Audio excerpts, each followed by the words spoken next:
মাননীয় প্রধান উপদেষ্টা সহ মঞ্চ উপস্থিত সকল রাজনীতিবিদ সহ সবাইকে আসসালামু আলাইকুম।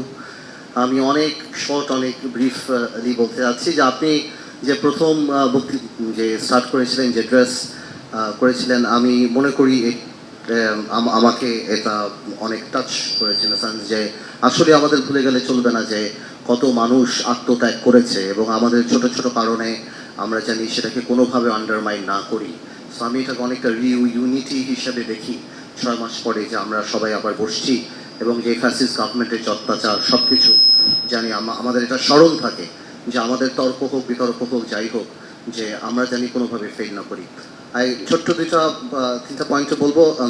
আমার ছোট ভাই নূরের কথা থেকে আমি আমার জায়গা থেকে মনে করি যে স্থানীয় নির্বাচন, আপনি যেটা প্রথমে বলেছিলেন যে বাস্তবমুখী হতে হবে, স্থানীয় নির্বাচন দিলেই 4,490টা ইউনিয়ন পরিষদে আওয়ামী লীগের ফ্যাসিজম আস্তে করে বের হয়ে আসবে এবং সেখানে প্রচণ্ড লেভেলে গ্রাউন্ড রিয়ালিটিতে যে মারপিট হবে এবং সেই ক্ষেত্রে জাতীয় নির্বাচন ইভেন কি একটা সিভিল ওয়ার হয়ে যেতে পারে। এটা আমি প্র্যাকটিক্যালি আমি আমার জায়গা থেকে বলছি।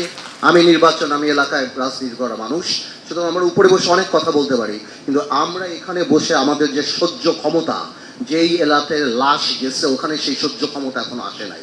এই যে আওয়ামী লীগ হঠাৎ করে একটু বের হয়ে আসবে, ইউনিয়ন পরিষদের নির্বাচন আপনারা জানেন কত রক্তক্ষয়ী হয় এমনিতেই, সেখানে যদি আপনি দিয়ে দেন কিন্তু একটা সিভিল ওয়ারের দিকে চলে যাবে। এটা কিন্তু বাস্তব কথা, একটা কথা।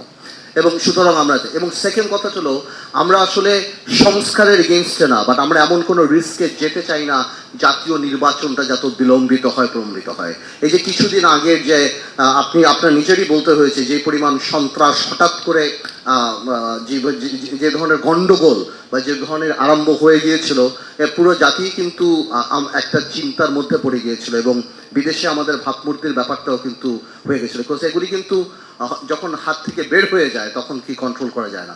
তো আমরা নির্বাচনমুখী, কারণ আমরা মনে করি স্থিতিশীল সরকার আসলে হ্যাঁ অনেক সংস্কার যদি নাও হয় আমরা ন্যাশনাল কমিটমেন্টের মাধ্যমে হয়তো সেই সংস্কারগুলির ব্যাপারে জাতির কাছে অঙ্গীকারবদ্ধ আমরা হতে পারি, কিন্তু কোনোভাবেও জাতীয় নির্বাচন নিয়ে যে সবাই একটা আলাপ, এই জাতি বলেন যে একটা কনস্পিরেসি থিওরি কাজ করে, সেটা জানি কোনোভাবেও কাজ না করে। তো আমি এই দুইটা ব্যাপারেই মেইনলি কথা বলতে চাই। আরেকটা সিম্পল কথা বলতে চাই, প্রবাসীদের নিয়ে আমি একটু কথা বলতে চাই।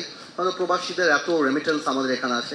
আপনি সংবিধানে দেখবেন আর্টিকেল 66-এ বলা যে বিদেশি পাসপোর্ট পেলে কেউ নির্বাচন করতে পারবে না। আই ডোন্ট হ্যাভ আ বিদেশি পাসপোর্ট, আমার নেই, কিন্তু আমি বুঝি যে অনেক মানুষই রেমিটেন্স পাঠায়, তাদের নামটা মানবিক বিরোধী অপরাধের মানুষদের সাথে রাখা, নৈতিক শৃঙ্খলাজনিত অপরাধ না। পাসপোর্ট নেওয়াটা তো কোনো ক্রাইম হতে পারে না, এটা ডিবার হতে পারে না। আমার মনে হয় যে ইনক্লুসিভ হওয়া উচিত, সেখানে কোনো একটা প্রভিশন যদি আপনারা, আমি এখানে বলছি যাতে করে এটা সবাই অন্যান্য দলরাও জানতে পারে, যদি ইনক্লুসিভিটি মিনি করি আমরা, তাহলে আমি মনে করি এই জায়গাটাতে আমাদের টাচ করা উচিত। আপনাদের অনেক ধন্যবাদ। ইনশাল্লাহ সামনে আবার যখন বসবো আমরা বিস্তারিত আরও আলাপ করবো। অনেক ধন্যবাদ।